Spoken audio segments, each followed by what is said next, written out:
Looks like Adam's still stuck there, so I'll move him in.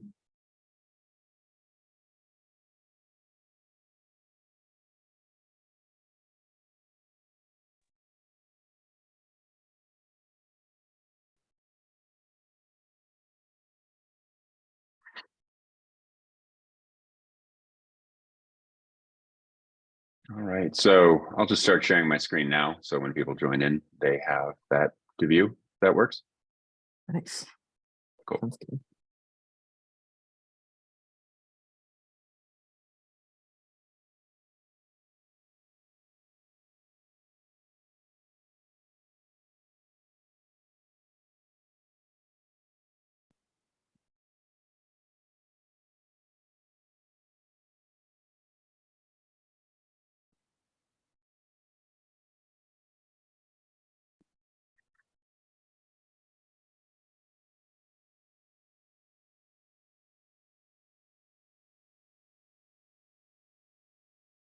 Okay.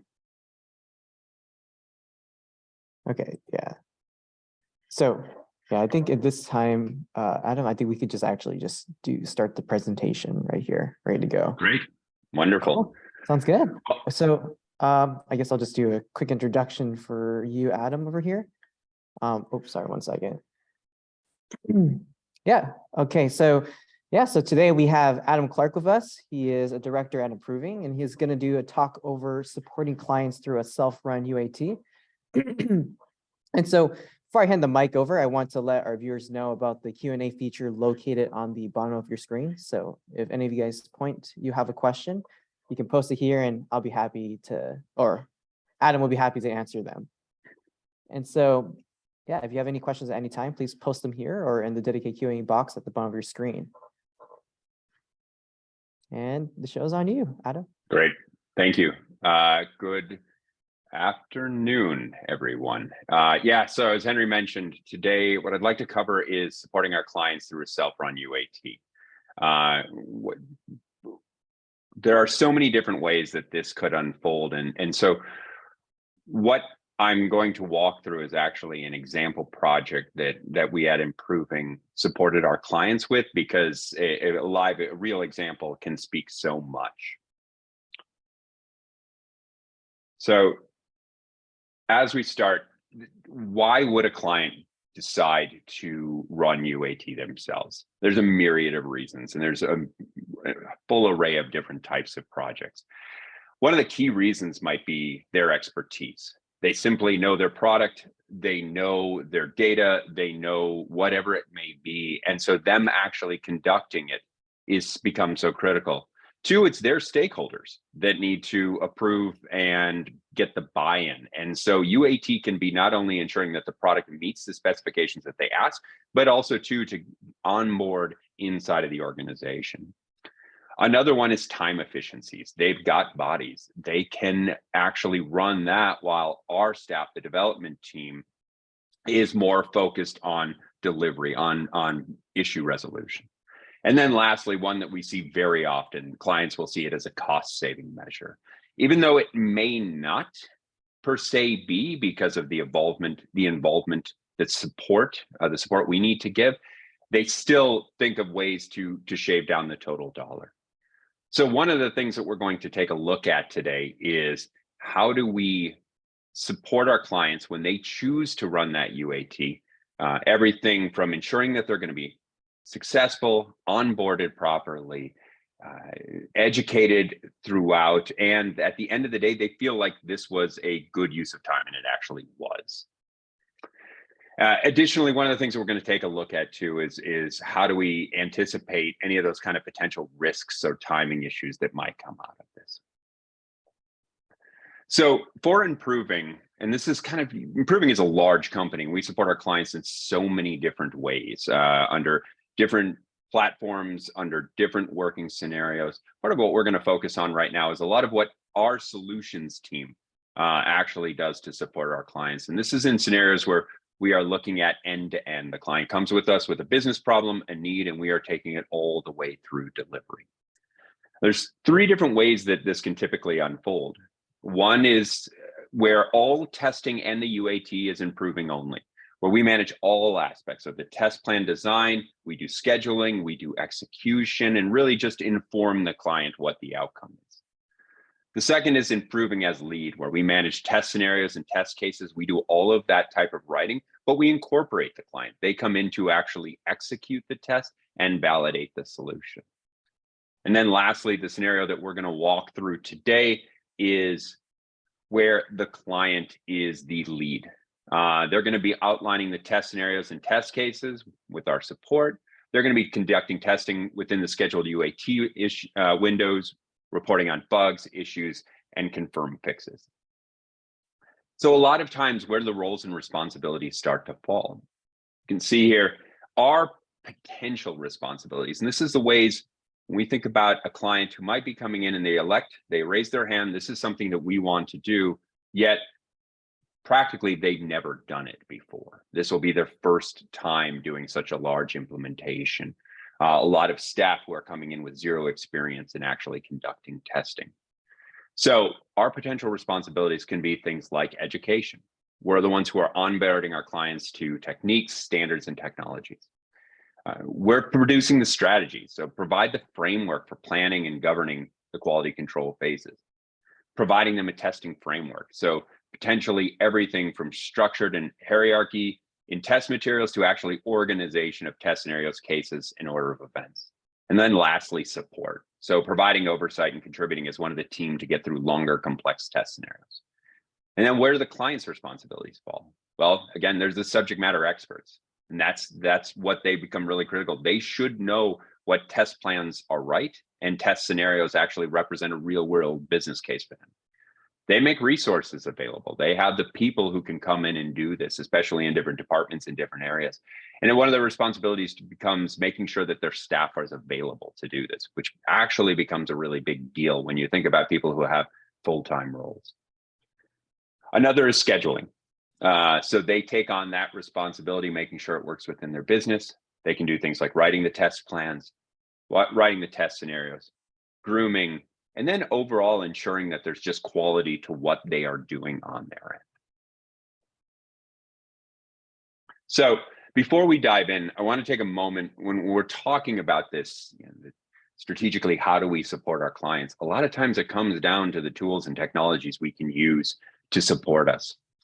Now, when we think about small efforts or small levels of complexity, really a lot of things can go to be successful. As long as we've got teams, our team is really well trained and versed in quality controls and quality management, we can support a lot of different scenarios, such as everything from just leveraging requirements and content design and specifications and using that to ensure that it met those, to creating test cases in, like, for example, Excel, and using that as a product. When we are looking at larger scale efforts, which we're going to be looking at today, a dedicated platform with built-in testing, debugging features, metrics, reporting, notification, all of that becomes really critical. For us, Azure DevOps has become the go-to tool. It is what we encourage our clients to use. It is what we use internally for our efforts within the solutions teams and our development teams, and just becomes a really necessary step. The nice thing too is Microsoft continues to evolve the product. It's certainly not perfect, but we found really effective ways to work around it and support our clients in that. The nice thing about DevOps is that central repository for tracking test scenarios and cases and mapping against existing requirements. We're going to walk through a little bit today practically how we did that. It allows for you to execute and re-execute scenarios, cases against pre-established roles, permissions, and variable sets. It's a central location for defect tracking and resolution, which is a big when you're prioritizing and grooming those lists and assigning it out. And the reporting capabilities, although not perfect, are there and allow for quick understanding and reporting out. So the biggest challenge that we found with DevOps when going out to our clients can be the cost. When you have, say you're writing user stories or requirements and working with your client, and the client is actually engaged by going in and reviewing and providing feedback, a basic plan works really well for that and can be a very cost-effective way to get the client in that process. As soon as the client elects to take on testing themselves, you can see the licensing cost significantly jumps up because they need the basic and test plan account type to be able to support that. So that includes, that allows for test planning, tracking, and execution, browser-based tests within annotations, rich client test execution, user acceptance testing, and centralized reporting. For us, in developing a lot of these larger end initiatives, DevOps becomes, as I mentioned, the kind of the de facto area for requirements gathering and collecting. Now, a lot of times with our effort, we have been moving towards CMMI, and the reason being, CMMI in DevOps, Agile in DevOps, Scrum and AgOps in DevOps, they all sort of work really similar. They have a lot of the same features and can be configured. One of the reasons that we've been leaning towards CMMI often is because with our requirements, we tend not to structure them as often as true user stories, but as actual requirements. And it has that one feature, which is change requests. It's really nice when we have clients coming in and requesting changes. But at the end of the day, they can all really structure supporting clients in this kind of overarching structure of a test plan leads to test suites, leads to test cases, and the steps within. Here we can see kind of how that structure can start to unfold, where we have all of those epics, features, requirements inside and tasks. And then that becomes the foundation in which the client can better utilize to write their individual test plans and test cases. So one of the biggest areas for our clients in getting them to understand is the difference between a test scenario and test cases. This, as I mentioned before, a lot of times for our clients, they don't have experience in this. So test scenarios start to become those big pictures, that kind of end-to-end flow, focusing on what to test and how to test, and can involve multiple roles, multiple scenarios. A test case becomes a lot of pragmatically the actions and steps to get something done, such as I log into a form, I fill it out, I hit submit. Now, in the example that we're going to look at today, it is a large manufacturing company for our clients. So a scenario can be as brief as creating a new client within the system and being able to ensure that that client can be communicated with and sales can outreach to them, towards actually running through the whole thing, a product order leading to manufacturing, leading to shipping, leading to full fulfillment, and then billing at the end. So designing those full scenarios and getting the client to understand how to structure these becomes critical. Here we can see sort of an example, and this actually is very similar to how we go about training our clients in this, is kind of a picture's worth 1,000 words. So showing them things like creating a prospect, converting it to a customer, creating a sales order and placing a customer on hold, and then an individual test case to go about supporting. For a lot of clients, they can think through what they as an individual do on a day-to-day, but what starts to become harder is for them to think more broadly at times, harder in that they are less experienced in it, to think across multiple departments and multiple roles, and then to think through fringe scenarios that they may not experience regularly, but can become really critical to the success of their systems. Additionally, so we're going to walk through this today. What we encourage for our clients is to handle this in two different ways. One is to look at functional areas, such as procurement and sourcing. This can be an area, and within that, purchasing orders, where they can create all the individual test cases, such as creating a PO manually or submitting and approving a PO, sending a PO email. These are individual test cases that they can structure by functional area or by department. Now, when they start to develop test scenarios, it is leveraging these different test cases in ADO and creating a myriad of different scenarios to support testing. So a little bit of on with the show. We're going to walk through practically what we did to support one of our clients. Now, this example that we're going to talk through is a manufacturing company. And initially we went out, we worked with them over a number of years to take an in-house system, really custom built, really kind of jerry-rigged, Everything was more known by talk to Jim down the hall. He understands how that worked versus proper documentation and a solution that could be bring in new staff members and support ever growing and changing business. So we started out, we leveraged in walking through with the client a whole host of options. We presented Dynamics D365, Microsoft's Dynamics, as the right solution, and they agreed. And because of the way their business was structured, we started introducing the sales component first. And then as times went on, we brought in the operational side and the financial side and tying all of those systems together. So what we're going to be looking at is that sort of second half of the project where we were tying the existing sales system that we had, dynamic sales system we had put in place with the F&O components later on and getting that to seamlessly work. It was a big shift for them to be able to shut down systems on a day one of go live and transfer everything over to that, especially a company that was moving about 1,500 products a day of varying different sizes and types. What we're looking at right now here, as you can imagine, a multi-year project, there was a whole number of different presentations and onboarding, but this is just one little snippet. I took a presentation that we walked them through that was starting to get some of their internal staff aligned with what UAT meant and what was going to be happening down the road. So we're sort of jumping mid into a project here, but we can see how we talked with the client and helped educate them. I sort of grabbed different things from different presentations to help this conversation today, but what we can see, one of the areas that we talked with them, improving roles and responsibilities. We explained that what we were doing on our end to support them was helping develop testing strategies and logistics.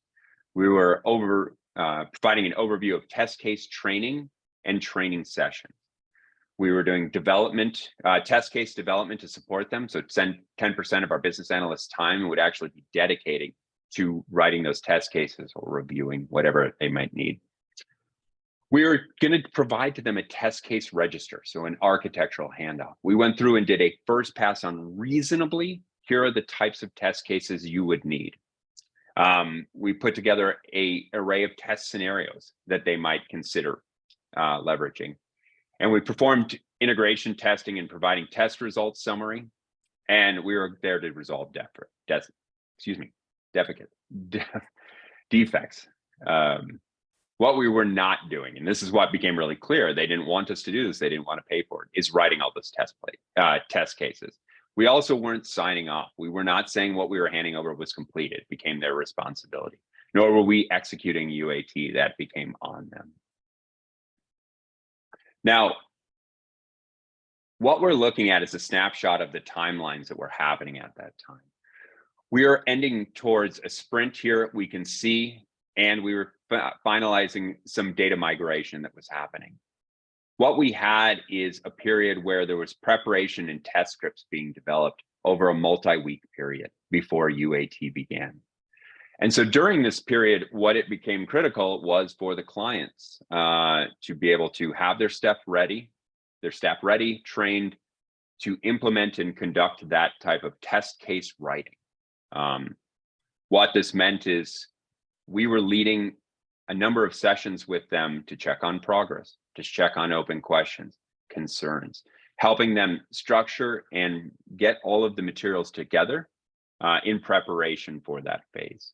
Reasonably, what that meant for individuals like myself or our other BAs was a lot of sitting down, training, hand-holding to ensure that they were successful.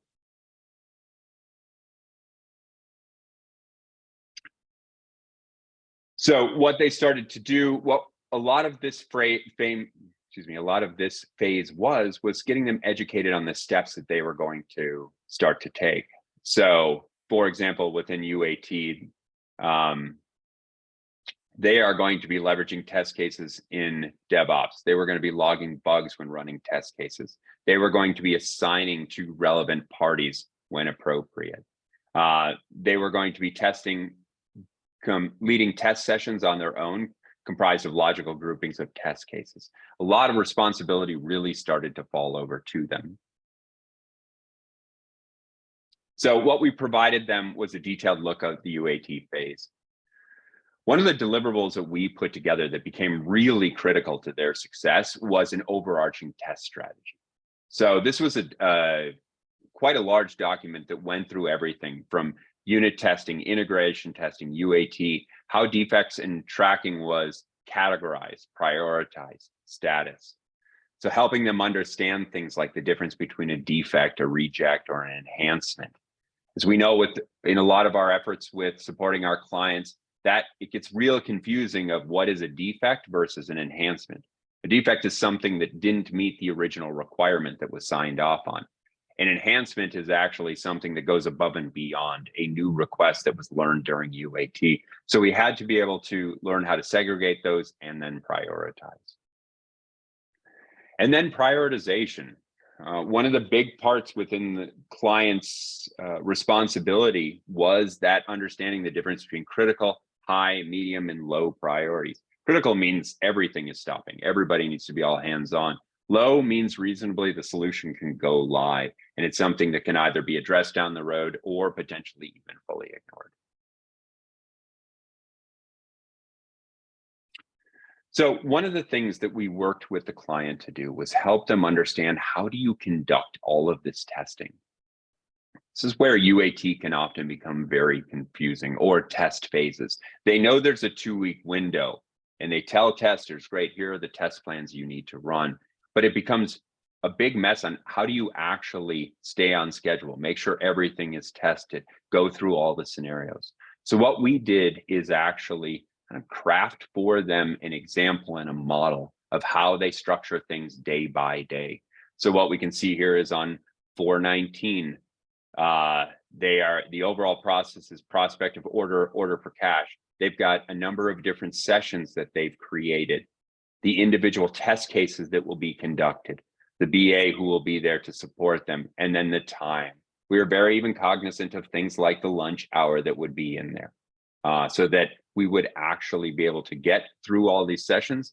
And then we tracked daily with them in a morning scrum to see how progress was going.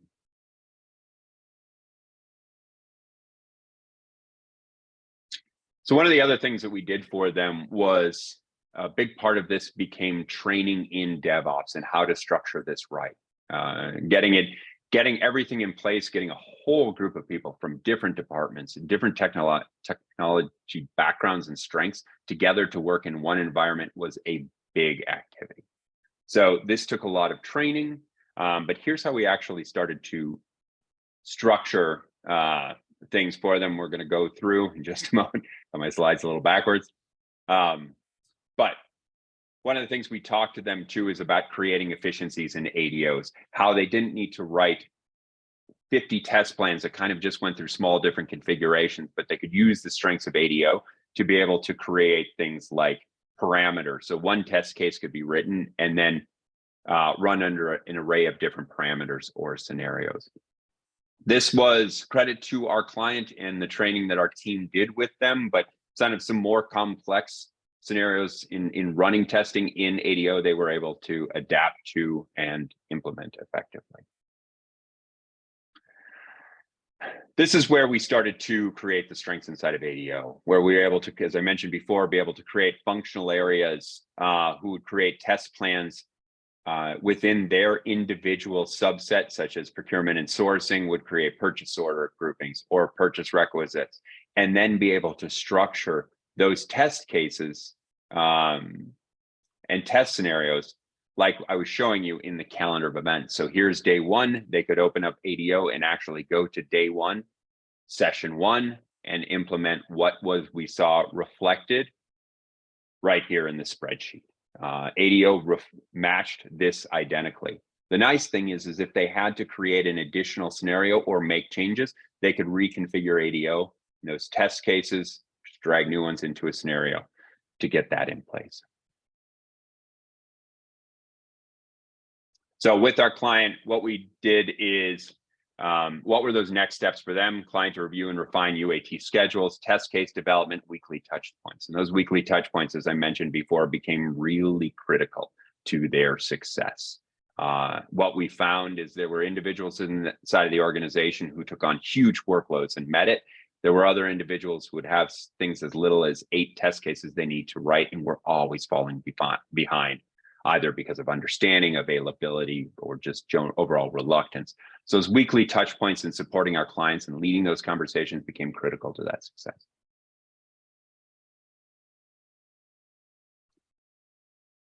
So what I'm going to bounce out to here first is mention to you what we did is put together a register for our client. Now, when you look at something like this, I'm going to zoom in because it might look a little small.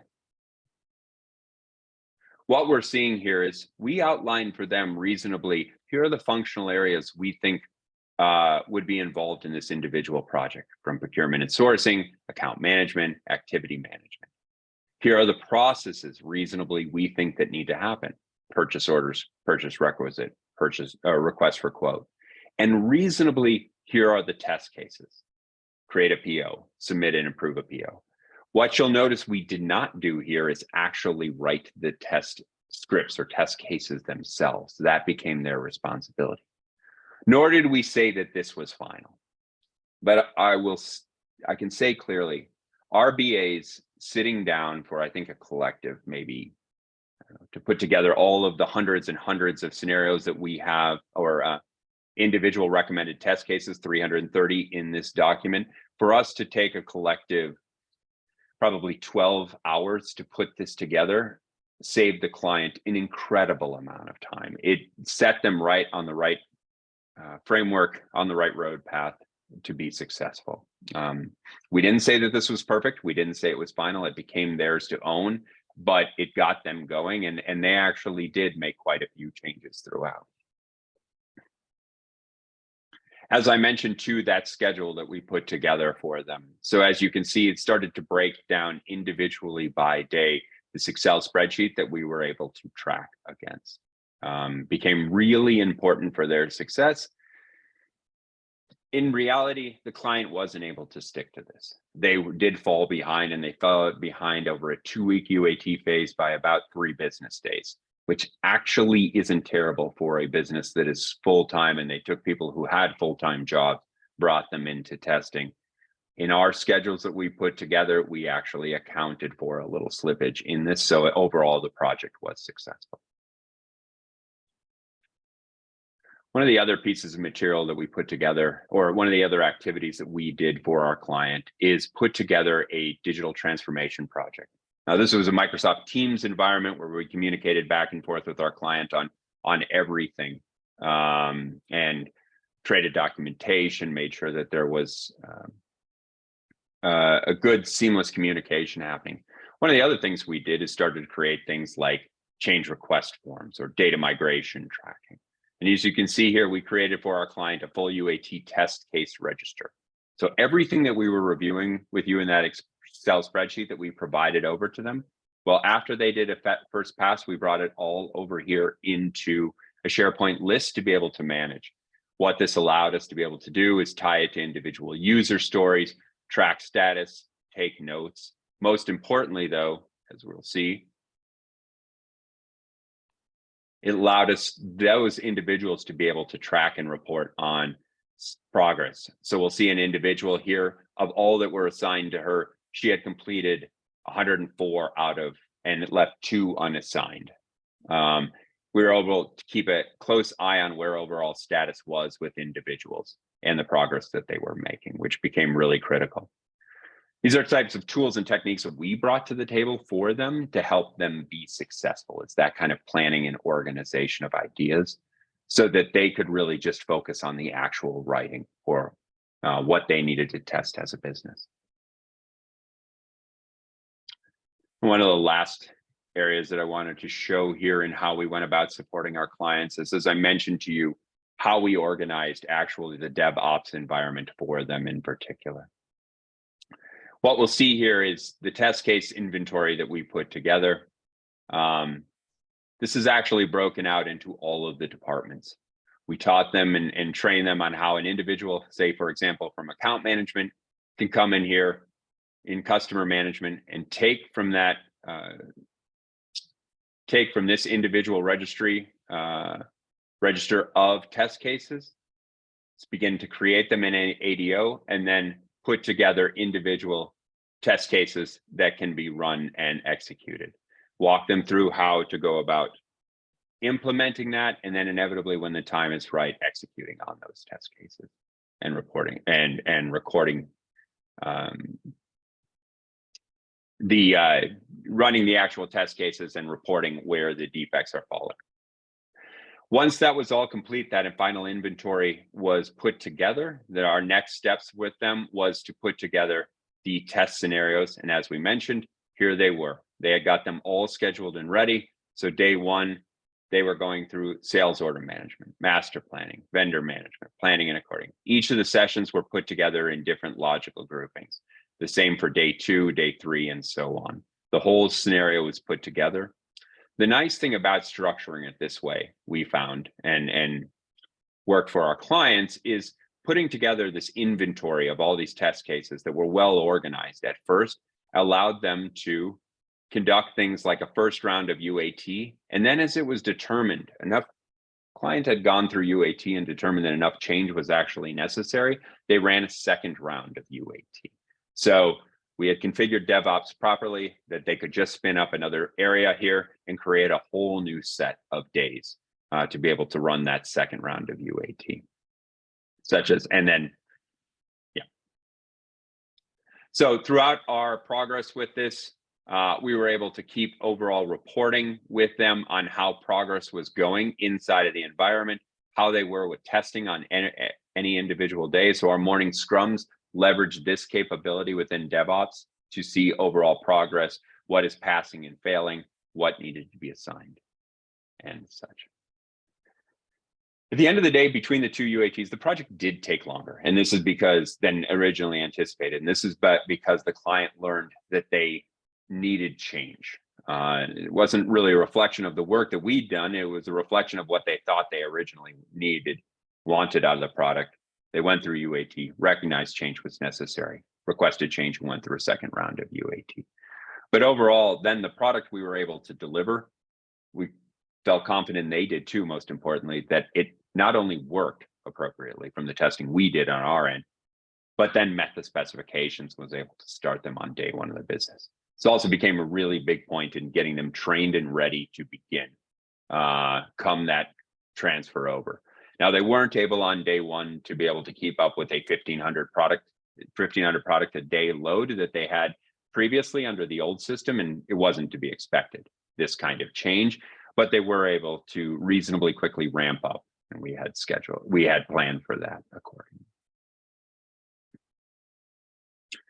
So ladies and gentlemen, this is the scenario that I kind of wanted to walk you through, how we went about supporting our clients from a strategic level, from a practical level, on a day-to-day, sure that they stayed educated on top of things and used good tools and techniques to be able to get them onboarded and trained, and then at the same time, turn the keys over them to run it and really take that kind of control, leverage their expertise in cost savings. I'll take a moment here, see if there is any questions that people might have or anything that I could clarify. Okay, waiting on some questions. Seeing so far, none so far. We'll give it a few more seconds.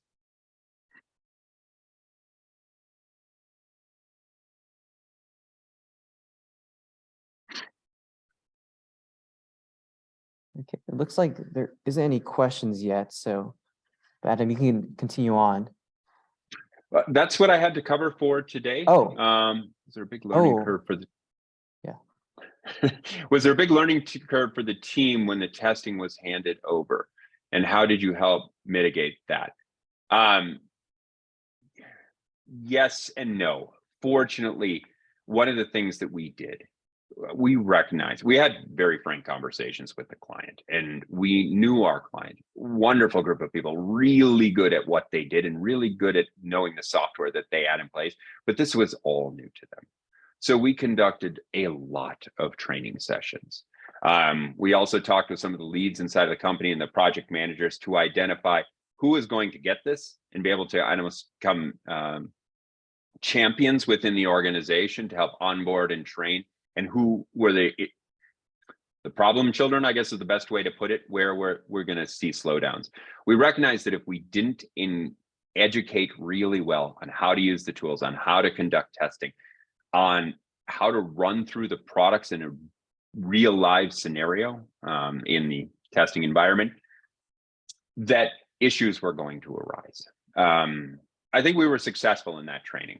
I scheduled multi-day sessions over many weeks to train them and onboard it. I was there as a liaison to them to support them through all of it.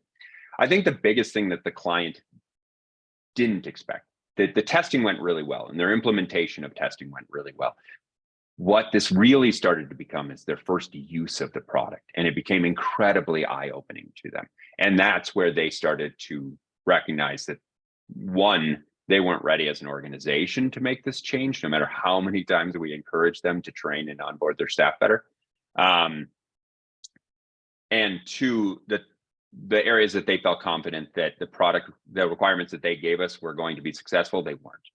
But at the end of the day, that's UAT. That's what it's meant to do, is catch those types of things before you go live. So, but simple answer to your question, yeah, I think we did a good job of that. We really focused a lot on training, recognizing that these were not quality assurance professionals, and we had to get them up to speed to meet at least a level of success.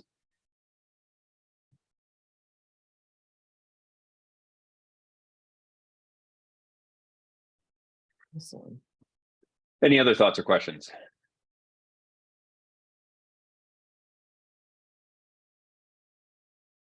I'll give a few more moments. While you all ponder them, I will drink coffee.